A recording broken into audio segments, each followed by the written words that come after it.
Northcliffe was convinced that the Bolsheviks were murderous German agents working for the Kaiser, a view no doubt bolstered by report in the Observer of Bolshevik proposals that all capitalists over 8 years of old should be killed. The credence that one should have been given this allegation can be assessed by the source the Observer gave.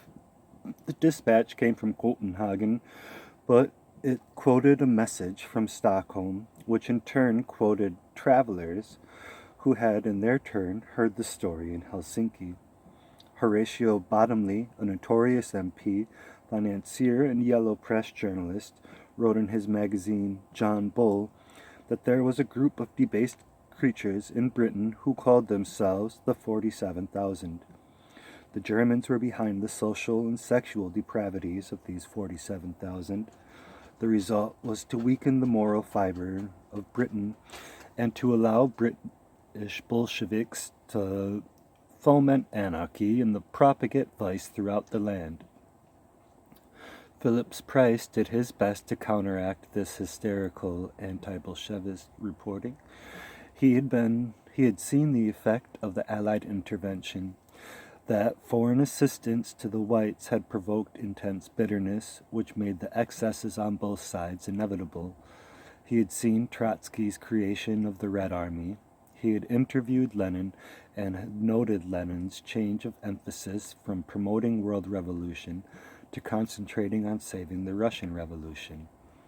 He had taken a job as a translator in the Bolshevist Foreign Office. He had written a pamphlet called The Truth About the Allied Intervention in Russia, and he had become a paying guest of the house of Count Sergei Tolstoy, the oldest son of the great Russian writer. Phillips Price said that one of the strengths of Boris Pasternak's Dr. Zhivago is that it portrays so well the suffering during the period of middle-class families like the Tolstoys. He had met and talked with Alphonse Paquet, correspondent for the German liberal newspaper Frankfurter Zeitung, who had arrived in Russia after the peace treaty between Russia and Germany. He was, therefore, remarkably well placed to present a first-hand account of life in Russia under the Bolsheviks and, because of his conversations with Paquet of German Thinking on Russia, on October 31st, he sent a 1,200-word dispatch to the Manchester Guardian attacking stories appearing in the British press about the revolution. He said dispatches about a red reign of terror were absurd exaggerations. Conditions in general were not too bad. Food rations were good and equal. The main danger to the new regime was that a probable bridge between the Allies and Germany would be found in common need for opposing Bolshevism. Phillips Price might have got this into his paper but for Paquet. After meeting Phillips Price and Ransom in Russia, Paquet wrote an article for the Frankfurter Zeitung in which he said that these two British correspondents were against the intervention. The Times picked up Paquet's story and reprinted it, saying that Paquet had charged Phillips Price and Ransom with disseminating pro-Bolshevik views. So when Phillips Price's October dispatch went before the censor, he killed it, on the ground that it was a piece of Bolshevist propaganda. It is true, as Phillips Price has readily admitted, that by now he was no longer completely objective, and that Marxist jargon had crept into his writing. It was a pity, but understandable. I was young and impressionable, and it was natural that I should have sought to write as I heard Lenin and Trotsky speak. If I could have kept the old Manchester Guardian objectivity, then my dispatches would have had more influence. But it is also true that his dispatch would have been a healthy antidote to the sort of rubbish that Bottomley and his kind were publishing about Russia. The attitude of American newspapers was more restrained than that of the British, but equally distorted. It was devoted mainly to justifying intervention. The Russian Information Bureau, the official press office of the Russian embassy, which was anti-Bolshevik, in Washington, plugged the need to distinguish between the Bolsheviks and the Russian people. The New York Times insisted that the true voice of Russia had sought the help of the Allies, and the Allies could not continue deaf to that appeal. It even tried to persuade its readers that intervention would have a quietening effect on the situation. All propaganda underwent a sudden transformation when, on November 11, 1918, the war between Germany and the Allies officially ended. The troops that had gone to Russia to fight the Germans remained to fight the Russians, and what was in reality a new war began. The Allies, with troops from some 16 countries, against the Bolsheviks. Historically, this is a period of immense importance, yet little is generally known about it. No full understanding of the Cold War is possible without taking it into account. Yet, when Khrushchev said in Los Angeles in September 1959, "Never have any of our soldiers been on American soil, but your soldiers were on Russian soil," but most of his listeners did not know what he was talking about. Their ignorance can be forgiven. In 1943, E.M. Halliday, a reporter for Yank, the American Army magazine, tried to write a story about the fighting between American and Russian troops during the Allied intervention in 1918 to 1919. He found little about it in the Encyclopedia Britannica, and the Columbia Encyclopedia stated flatly, American forces did not participate in fighting between Allies and the Bolsheviks. Contemporary reports were equally misleading.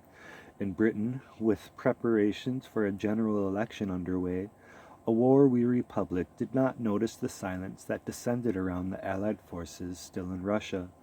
Day after day passed with no news from either Petrograd or the intervention fronts. Then, on December 19, 1918, the Times published a letter from Minister of War Lord Milner justifying the continuing presence of Allied troops in Russia. Milner claimed that only the highest motives kept the Allies fighting the Bolsheviks. As a result of Allied efforts, he said, millions of people friendly to the Allies had been spared the horrors of Bolshevik rule. This was the signal for the Red Peril scare, which became the dominant theme of the Allied press until the intervention ended. Aided by the Bolsheviks' murder of the Tsar and his family, news of which had reached West in the autumn of 1918, British and American newspapers succeeded in convincing many of their readers that no infamy was too great for the Bolsheviks, and that, unless checked in Russia, this foul political creed would spread over Europe. The Daily Mirror reported a reign of blood and terror. The New York Times was more dignified. Bolshevism was spreading in Europe, it said, and all neutral countries were feeling the infection. Even the United States was threatened. An Associated Press dispatch from Berlin quoted a Bolshevik leader as having stated that the money sent to Berlin to finance the revolution was nothing compared with the funds transmitted to New York for the purpose of spreading Bolshevism in the United States. Since the aims of the Bolsheviks were anti-American, the New York Times felt justified in asking editorially, having entered Russia for a purpose, why not carry out that purpose? Start a real movement to drive the Bolsheviki out. The Red Peril, hitherto a minor movement, drove the Bolshevik in the news against the peril of a Russia dominated by Germany, now became dominant, and that newspapers felt it was acceptable to send war correspondents to report on how Allied troops, aided by the real people of Russia, were making out in the crusade against Bolshevism. The spearhead of the Allied intervention was from the east through Siberia, where the white Russian Alexander Kolchak, a fine admiral but a neurotic politician, stood at the head of the all-Russian government of Omsk.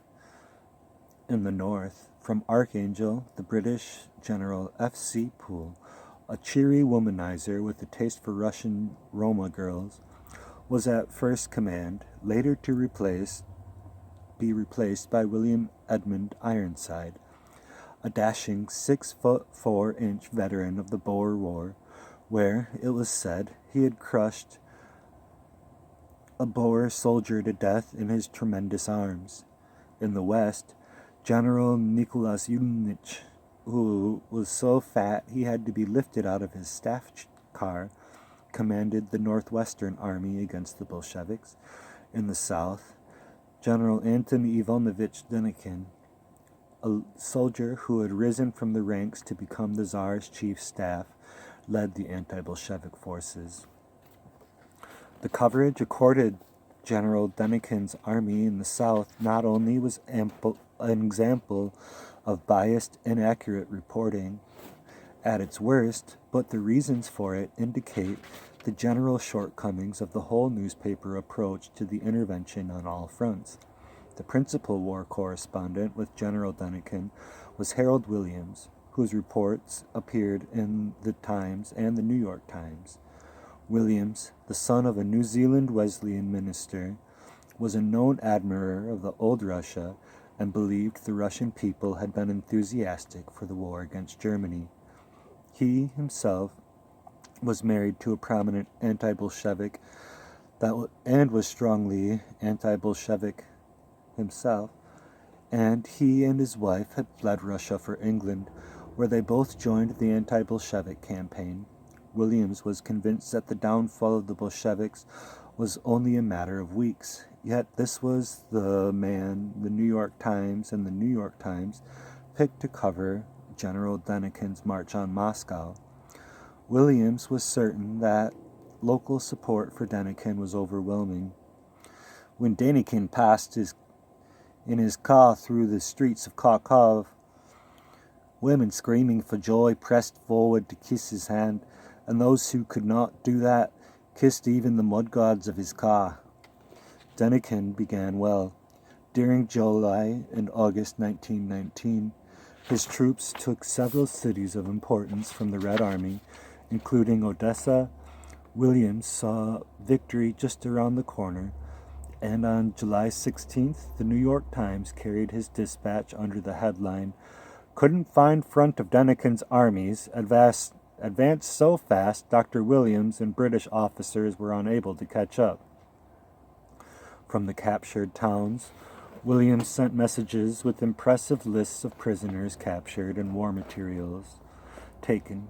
Between April and October, over 1,000 guns and 245,000 Bolsheviks, which makes what happened next to all the more remarkable. In late October, the tide turned, and the Red Army began to roll up the White forces. By mid-December, they were back in Kiev and Kharkov, and by the end of February 1920, Denikin was defeated and the campaign was over. Yet, on December 16th, Williams had telegraphed an account of the Red Army's capture of Kharkov. In Denikin's armies, there was no important or expectation of defeat. On January 12th, the position at the front is steadily moving. All the morale of Bolshevist troops seems suddenly to have collapsed. By the time the last message got into print, the exact opposite had occurred. Denikin's troops had collapsed, and the war on the southern front was as good as over. The evidence of Williams' failure to inform his readers of what was happening becomes even more damning on examination of the stories he did not write. The morale of the Allied troops supporting Denikin was extremely poor.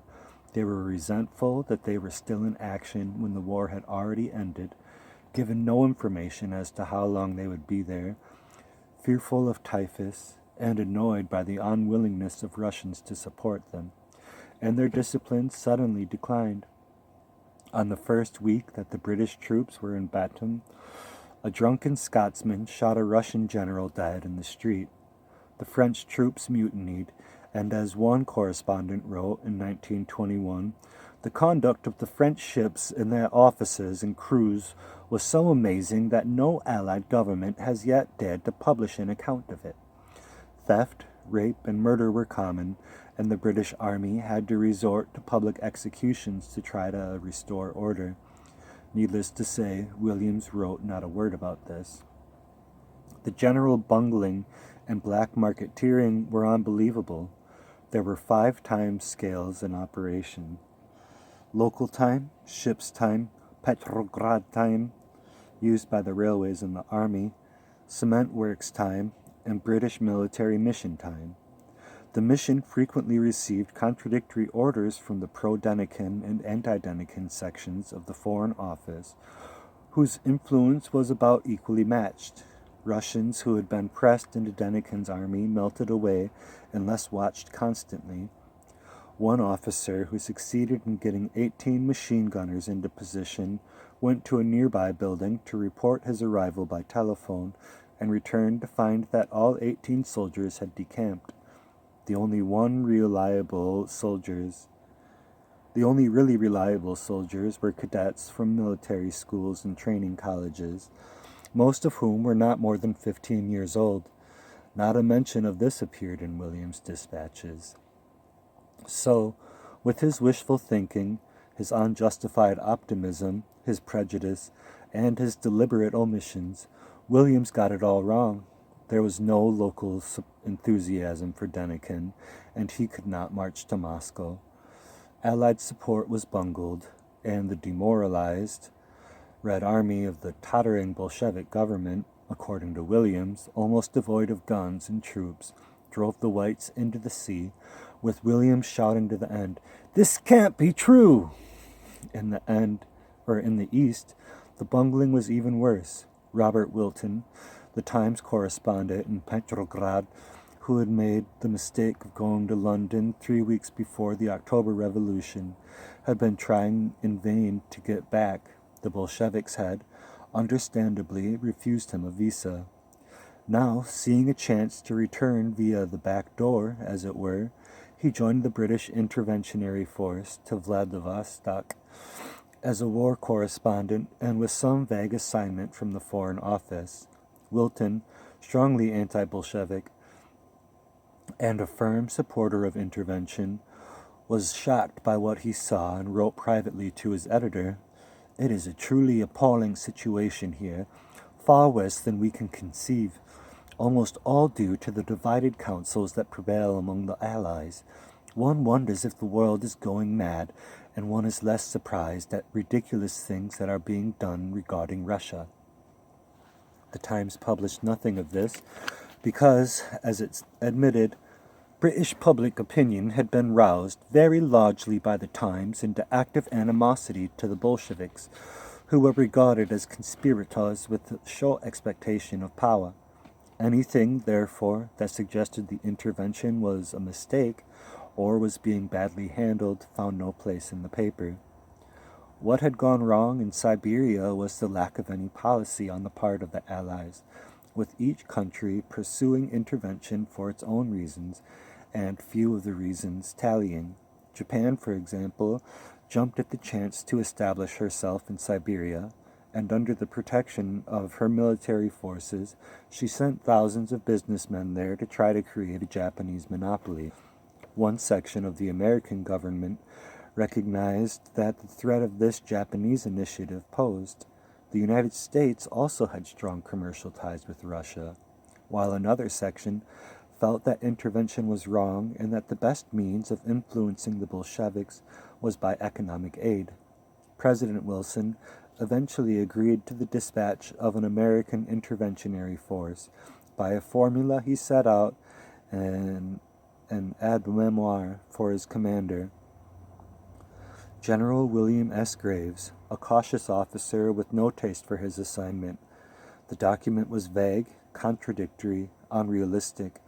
Its usefulness can be judged by Wilson's proposals that the American force include representatives of the Young Men's Christian Association, presumably, as Churchill wrote later, to offer moral guidance to the Russian people.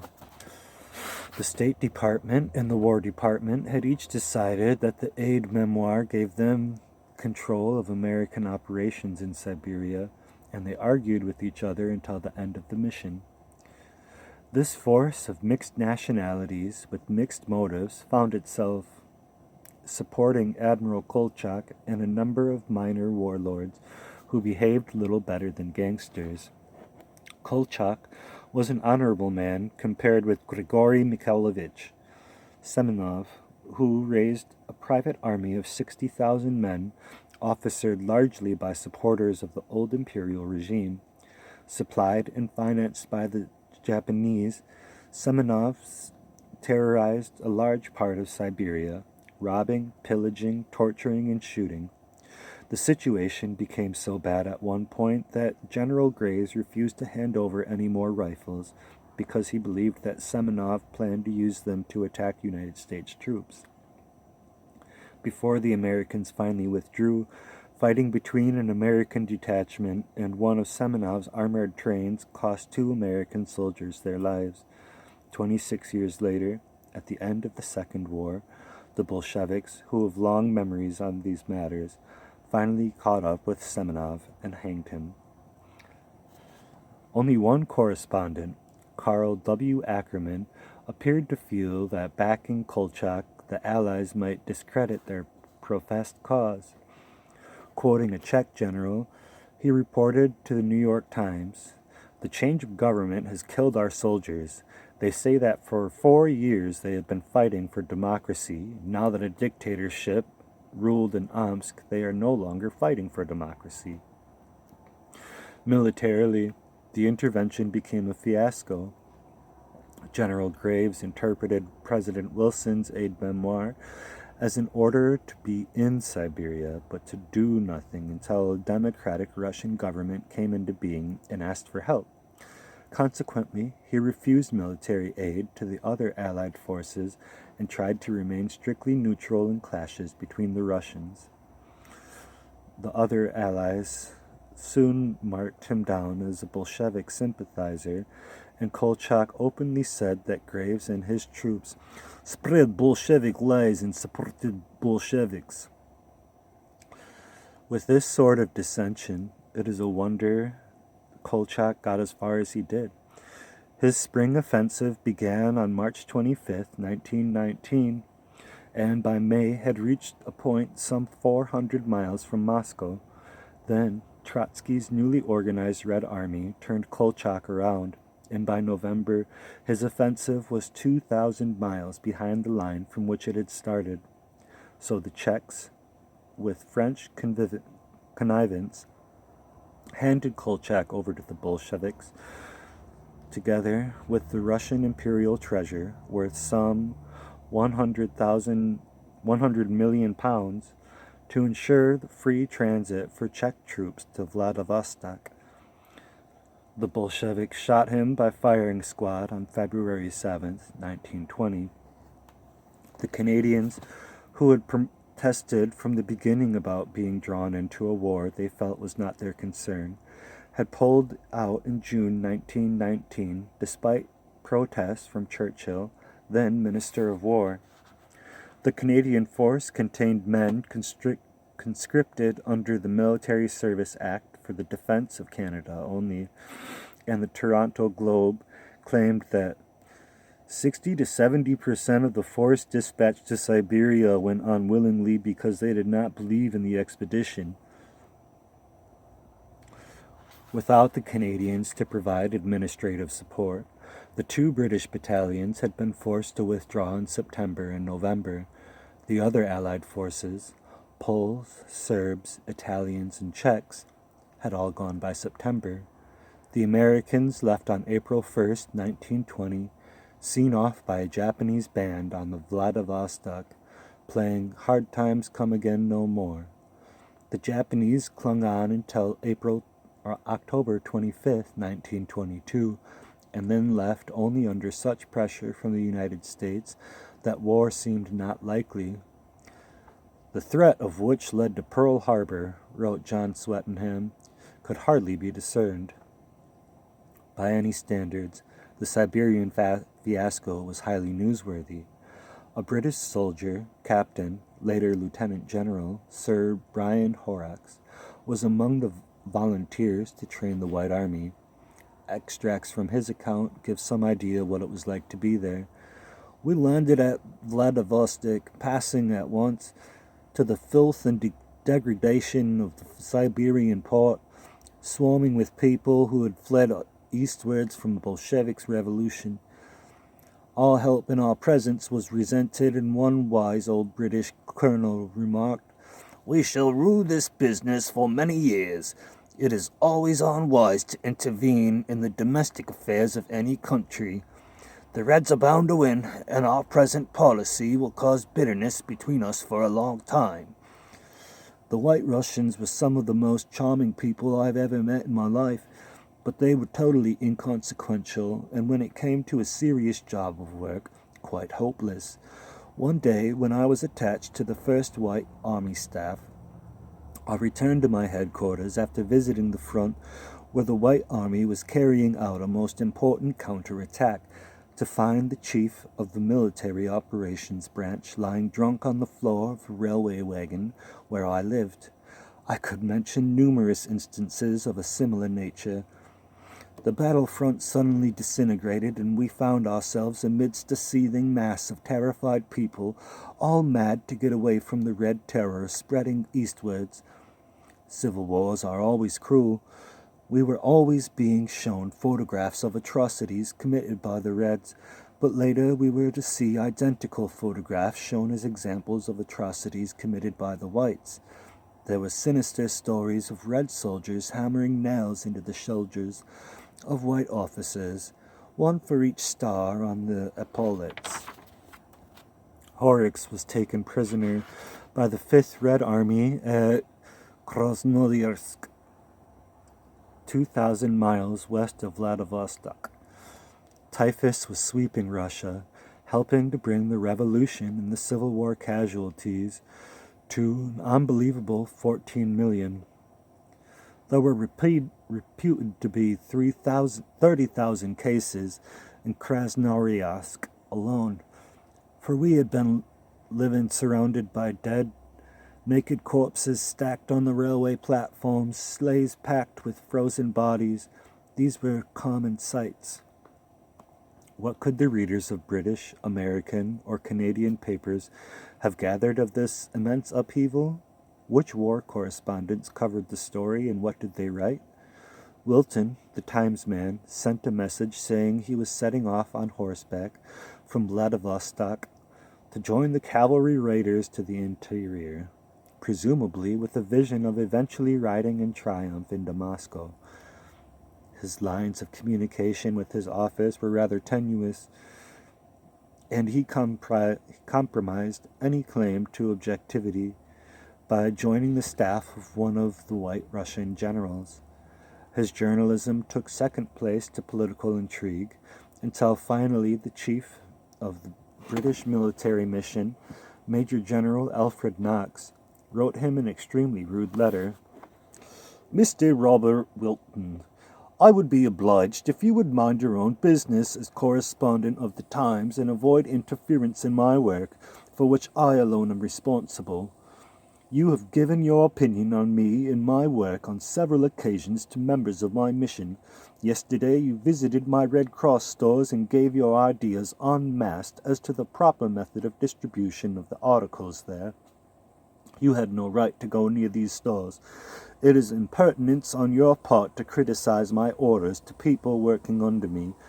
It is a matter of indifference to me whether you write in your paper, but I hear of another instance of your agitating against my mission. I will report all details home. Alfred Knox." And the War Office backed Knox's request that Wilton be recalled.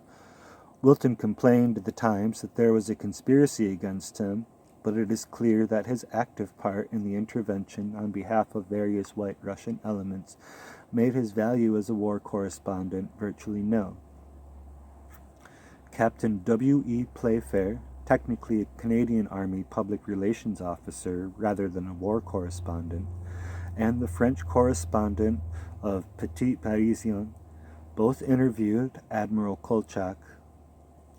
But this was not the best way of learning what was happening on the interior of eastern Russia. Tokyo turned out to be a better listening post for news, and the Associated Press Bureau there got a fairly accurate picture from Japanese army sources of the steady collapse of the intervention.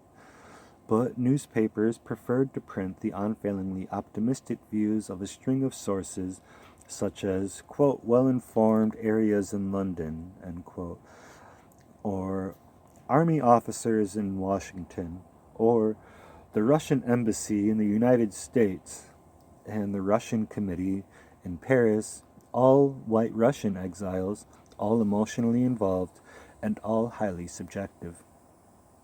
Northern Russia was the most newsworthy of all fronts, because the Allied forces there were more actively involved in trying to overthrow the Bolsheviks, whereas in Siberia, General Graves had interpreted President Wilson's aide memoir as an instruction to remain neutral. The American role in the northern Russia was largely determined by the United States ambassador David R. Francis, a barroom politician who knew little of Russia and to whom Bolshevism was a foul monster. After leaving Petrograd during the revolution, Francis ended up in the Archangel when the main body of American troops, disappointingly only about 5,500 men, arrived in September 1918. Francis encouraged them to push into the Russian hinterland to try to take Petrograd and Moscow. His enthusiasm was matched by that of the British commanding officer, General F.C. Poole, and the mixed Allied force, British, American, Canadian, French, Australian, Polish, Czech, Italian, Serb, and Finnish, proceeded to try to march through the interior of Russia, fighting all the way before the dreaded winter froze the entire venture. It would be an understatement to say that the Allied force was ill-equipped to tackle such a task. Most of British force was physically in Category C3, fitted only for limited operations such as guard duty. General Poole kept no accurate maps of current troop positions and no written records, and he issued most orders verbally. The Americans were mostly Middle Western draftees, led by reserve officers and armed, for reasons never properly explained, with rifles that had been manufactured in the United States for export to the old Imperial Russian Army. They were planning a campaign in an area where the winter temperature seldom went above zero, and readings of 30 to 40 below centigrade were not unusual. Huge supplies of food, intended to feed both troops and the civilian population, were diverted to a thriving free market, and even British officers were caught bartering goods in the streets. The area swarmed with SIS officers in improbable disguises, and with adventurers like Lieutenant Colonel Woods, an Irishman who organized the White Russians into a regiment that became known as the Royal Irish Karelians, and whose men wore shamrocks cut from the shamrock plug tobacco tins. If it had not been for the loss of life, it would have been all a comic opera. A British colonel misconstrued a telephone report and shelled an American column, killing 2 and wounding 8, and then called for another bottle of whiskey to steady his nerves before altering the range. 2 American companies attacked a Bolshevik position without the expected support from a White Russian and British detachment. The Russian commander had decided that it was not the right kind of day for an attack, and the British colonel had, as the official inquiry found, succumbed to festivities of the season. An American officer, surrounded by Bolshevik forces, was happy to see a signal light blinking from a distant British position until he read the message. It was a demand for him to account for 6 dozen Red Cross scarves sent to his detachment and not properly acknowledged. None of this was reported in Britain or America, because up to this time there had been no war correspondents there at all. But when General Poole was replaced in October 1918 by General Ironside, Andrew Sutar from the Times went out to join him. Sutar had been a serving officer in France and was one of the Blood and Glory for Britain school. He arrived just as the First War ended, and the reasons for the intervention disappeared. Typically, there was no new declaration of Allied policy, and through the long winter nights the troops sat huddled in their blockhouses, wondering why they had been forgotten. Their mail pointed out that the war was over and asked when they were coming home. Morale slumped, and in February 1919, with still no news of when they were to be withdrawn, the troops started to mutiny. On February 26th, a Yorkshire regiment refused to proceed to the front. A company of French colonials followed suit and had to be shipped home. In March, a section of the Canadian Field Brigade refused to obey orders, and an American company objected when ordered to return to forward posts. The Americans later changed their minds, but the War Department, which until then had ignored the Northern Russia operation, issued a press release in Washington describing the incident. Newspapers pounced on the story and gave it a prominent display, thus fueling the growing clamor for the withdrawal of Americans. General Ironside reported, "We were drawing terribly near the end of our tether as an efficient fighting force." At first, Sutar wrote nothing of this. He believed Britain was in northern Russia as a matter of honor. "When Britain gives her word to a foreign people, she abides by that word." He saw himself more in the role of a regimental historian than of a war correspondent. He started a newspaper for the troops, lunched with General Ironside, and made friends with fellow officers.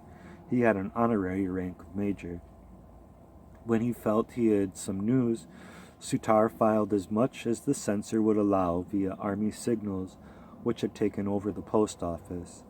Sutar was politically ignorant of the intervention involved and freely admitted that he did not know the meaning of Bolshevism or what the Russian Revolution had been about. His dispatches tended to be on these lines: "Archangel, May 14th, 1919, by mail. The work of the medical profession in Russia since this expedition set out from England may never be rightly appreciated by those at home who have not traveled in Russia.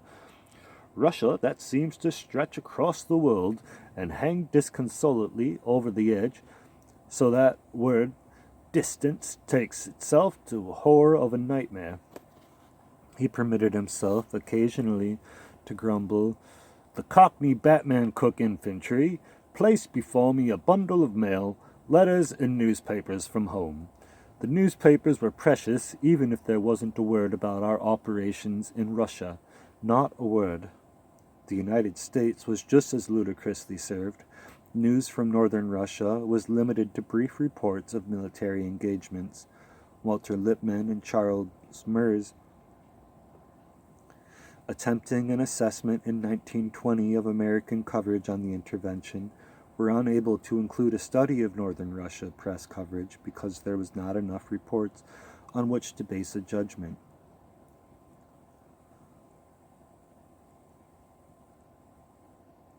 And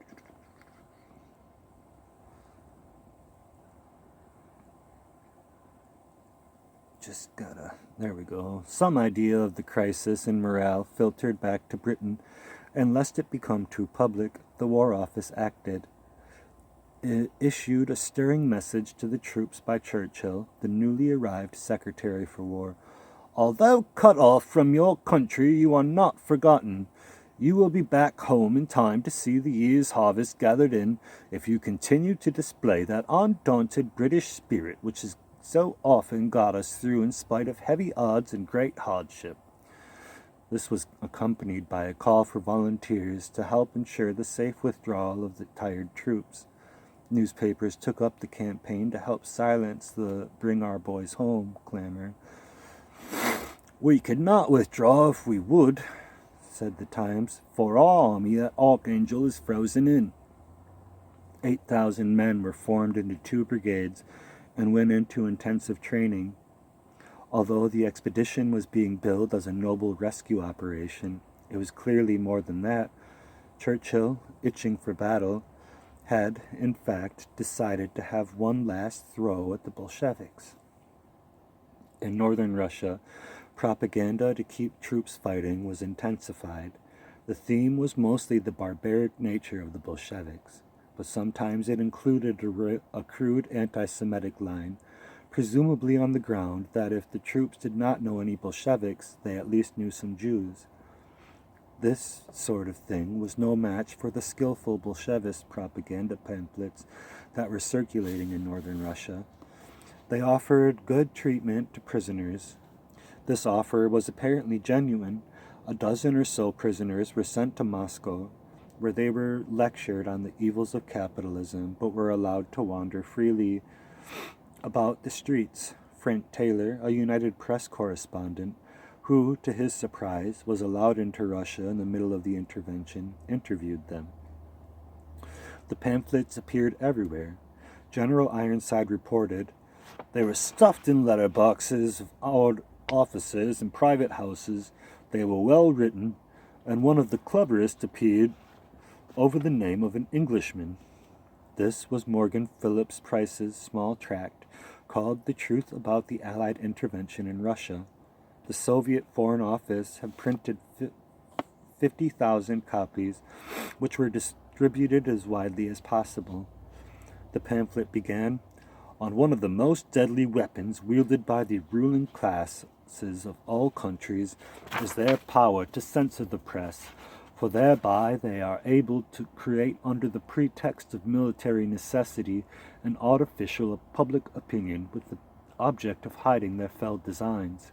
One cannot be surprised, of course, that the governments of England, France, and Germany should, though through the official agencies and their press censors, endeavor to blacken the work of the Russian Revolution. But knowing the love of freedom and the sense of justice of the British working man, I am in these few lines appealing him to understand the facts that I have set before me." Phillips Price went on to sum up his 4 years in Russia, to accuse the British censor of stopping all but 2 or 3 of his dispatches since the intervention, and to explain the revolution as he had seen it. He concluded, "Today the banking oligarchies in London try to strangle by isolation and the spread of famine the great movement for freedom that has sprung up in Eastern Europe. They will not succeed, and the conquest of the Russian Revolution will endure, as did the conquest of the French Revolution last century. But to bring this about, the workers of England must know the truth, and knowing it must dare act." The arguments in this pamphlet and other Russian propaganda pieces made a lot more sense to the soldiers in northern Russia than did exhortations to continue fighting, and morale grew worse. The Americans, still with no idea why they were fighting the Red Army, believed that the War Department had forgotten them, and a rash of self-inflicted wounds began to occur. In April 1919, a White Russian battalion mutinied, murdering 7 of its officers, and 300 men went over to the Bolsheviks. In June, the Canadians went home and were followed by the Americans. On July 7th, Dyer's battalion of the Slavo-British Legion, the White Russian force with British senior officers, mutinied, killing 5 British officers and 4 Russians. Sutar now stirred himself and wrote a vivid report about this. Although it was delayed by the censor, it had considerable impact when eventually published in London. On July 20th, the 5th Russian Infantry Regiment surrendered a whole front to the Bolsheviks. The same day, an attempted revolt by the 6th Russian Infantry Regiment was prevented by the use of Australian and Polish troops with fixed bayonets. The 7th Russian Infantry Regiment also planned a mutiny, but was subdued before it could act. The incident that really convinced General Ironside he would be wise to evacuate the British force as soon as possible concerned a young battalion commander, Lieutenant Colonel John Sherwood Kelly, and the Daily Express. Ironside had sent Sherwood Kelly's men into action against the Bolsheviks, and was angry and bewildered when Sherwood Kelly withdrew them at the crucial moment without their having fired a shot. Sherwood Kelly, a South African, had been wounded 5 times and awarded the Companion of St. Michael and St. George, the Distinguished Service Order, and, at Cambrai in 1917, the Victoria Cross. Ironside, having failed to get a satisfactory explanation from Sherwood Kelly of his detachment's conduct, decided he had no alternative but to send him back to Britain. There, on September 6, 1919, Sherwood Kelly wrote an explosive letter to the Daily Express, blowing Churchill's last throw scheme wide open. I volunteered for service with the North Russian Relief Force in the sincere belief that relief was urgently needed in order to make possible the withdrawal of South low-category troops in the last stages of exhaustion, wrote Kelly. Immediately on arrival in Archangel, however, I received the impression that the policy of the authorities was not what was stated to be. I was reluctantly driven to the conclusion that the troops of the relief forces, which we were told had been sent out for purely defensive purposes, were being used for offensive purposes in furtherance of ambitious plan of campaign, the nature of which we were not allowed to know. The very vaunted loyal Russian army, composed largely of Bolshevik prisoners dressed in khaki, was utterly unreliable, always disposed to mutiny.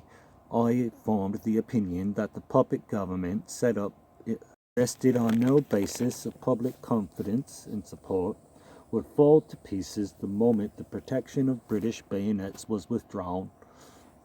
At the same time, I saw British money poured out like water, and invaluable British lives sacrificed in backing up this worthless army and in keeping power with his worthless government, and I became convinced in my duty to my country lay not in helping to forward a mistaken policy, but in exposing it to the British public.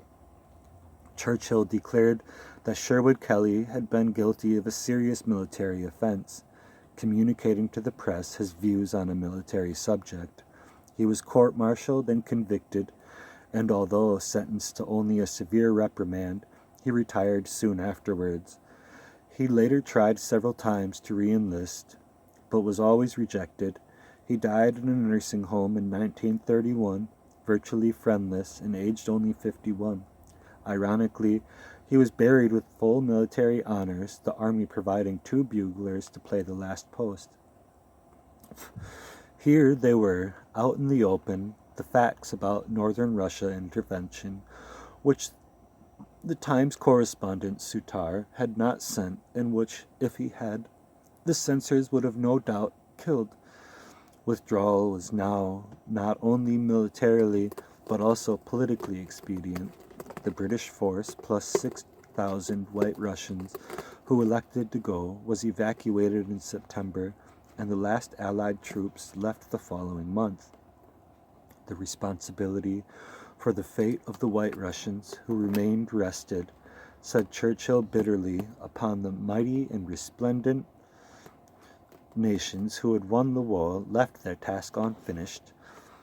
Writing about Northern Russia intervention later, John Cudahy, noted American ambassador, summed up the situation in these words: "When the last battalion set from Archangel, not a soldier knew no, not even vaguely, why he had fought or what he was doing now, and why his comrades were left behind, so many of them beneath wooden crosses.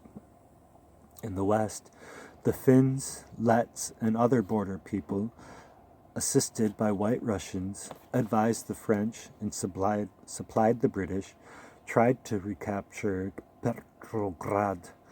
The main coverage on this front came from exiled Russian sources, and was wildly inaccurate as it was unjustifiably optimistic.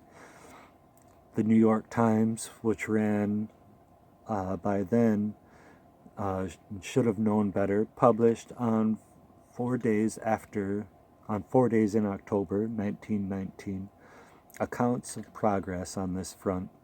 They began with the headline, "Anti-Red Forces Now in Petrograd," on October 18th, and ended on October 21st with "Anti-Red Forces Near Petrograd," an advance that had moved backwards. The New York Times, which itself lamented the inaccuracy of its information, should have looked more closely at its sources.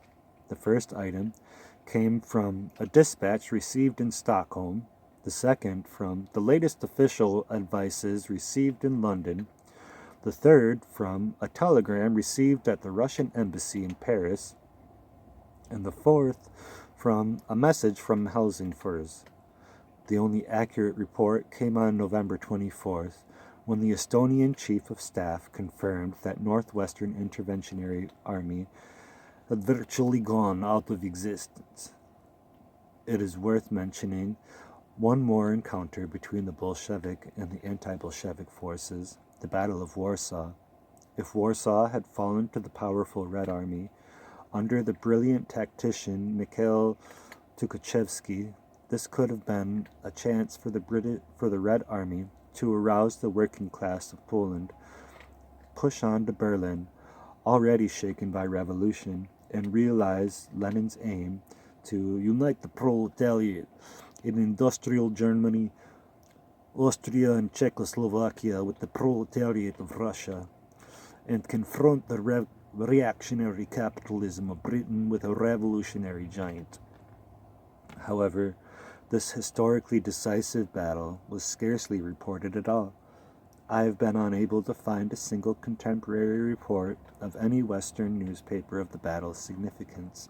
The only eyewitness account of any value did not appear until August 17, 1930, when Lord de Avernon, the British ambassador to Germany, who had watched the battle, wrote an article on it for the Polish newspaper Gazeta Polska. The omission provides a fitting conclusion to the abysmally poor war reporting of the previous years. The three correspondents who did have the ability and the courage to report events as they saw them eventually won recognition. When John Reed, the American reporter for the masses and a Harvard classmate of Walter Lippmann, caught typhus in Moscow in 1920 and died just before his 33rd birthday, the Russians buried him in Red Square in the hero's grave and later placed a plaque in the Kremlin wall to commemorate him. His 10 Days That Shook the World still holds its own as a classic of reporting and remains required reading for students of Russian affairs. Phillips Price of the Manchester Guardian left Russia soon after the armistice so as to be the first Western war correspondent in Germany from the East. In Berlin, he became the correspondent for the new British socialist paper, the Daily Herald.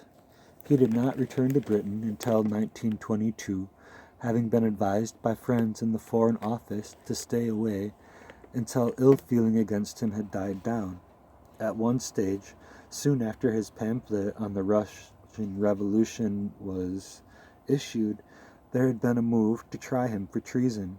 The Commons discussed whether it would be possible to prevent money from being sent to him, and the Daily Sketch ran a story on him headlined, "Squire Turns Bolshevist, Deserts Home and Riches for Rags in Russia."